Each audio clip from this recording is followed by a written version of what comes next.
નમસ્કાર વિદ્યા સહાયક મિત્રો, આપણે સૌ ઘણા સમયથી પીએમએલ અને કેટેગરી પ્રમાણે જગ્યા સરકાર જાહેર કરે તેની રાહ જોઈને બેઠા છીએ, પરંતુ ક્યાંક આચારસંહિતા કે અન્ય કોઈ જવાબદાર કારણોના કારણે તે શક્ય બન્યું નથી. આપણે મેરિટમાં આપણો ક્રમ આવશે કે નહીં, મેરિટ કેટલે અટકશે, મેરિટમાં ક્રમ કયો હશે વગેરે પ્રશ્નો આપણને સતાવી રહ્યા છે. તો તેમાં થોડી રાહત થાય તે હેતુથી મેં ઘણા આંકડાકીય વિશ્લેષણ તથા ક્રમિક ભરતીમાં ભાગ ભજવતા પરિબળોના આધારે અંદાજિત કટ ઓફ મેરિટ બનાવવાનો પ્રયત્ન કર્યો છે. હું એવો દાવો કરતો નથી કે મેરિટ એટલે જ અટકશે, કારણ કે કોણ વ્યક્તિ પોતાના વિશે કેવો નિર્ણય લે તેના ઉપર મોટાભાગનો આધાર રાખતો હોય છે, અને નવા ઉમેદવારો જે રિપીટેશનમાં છે તે પોતાના વિશે કેવો નિર્ણય લે તેના ઉપર પણ આધાર રહે છે.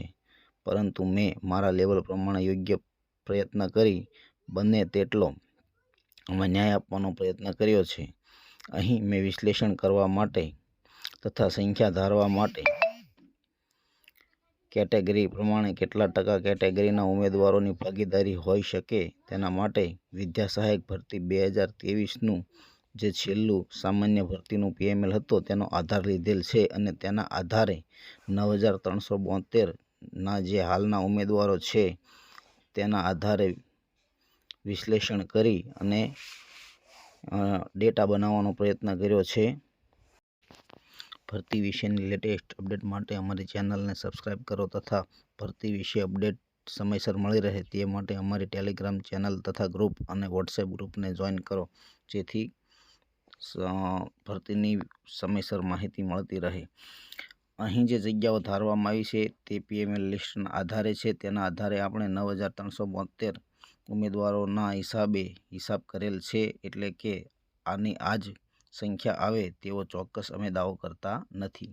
હવે તે પ્રમાણે જોવા જઈએ તો ઓપન કેટેગરી એટલે કે કોઈપણ કેટેગરીમાં જે ઉમેદવાર ન હોય તેવા 6.30% ઉમેદવાર છે, 54% ઉમેદવાર એસસીબીસીના છે, એસસીના 19.84%, એસટીના 7.97%, ઈડબ્લ્યુએસના 7.97% અને પીએચના 94 ઉમેદવાર આ ભરતીમાં અંદાજિત હોઈ શકે છે. તેના આધારે આપણે મેરિટ લિસ્ટ બનાવવાનો પ્રયત્ન કર્યો છે. તો ચાલો હવે આપણે જાણીએ કે અંદાજિત મેરિટ લિસ્ટ કેટલું અટકશે. સૌપ્રથમ તો અહીં જે જગ્યાઓ ધારવામાં આવેલી છે તે અંદાજિત ધારવામાં આવેલું છે, પરંતુ જગ્યાઓ રોસ્ટર પ્રમાણે આવશે એટલી જ જગ્યાઓ આવશે તેવું અમે સમર્થન કરતા નથી.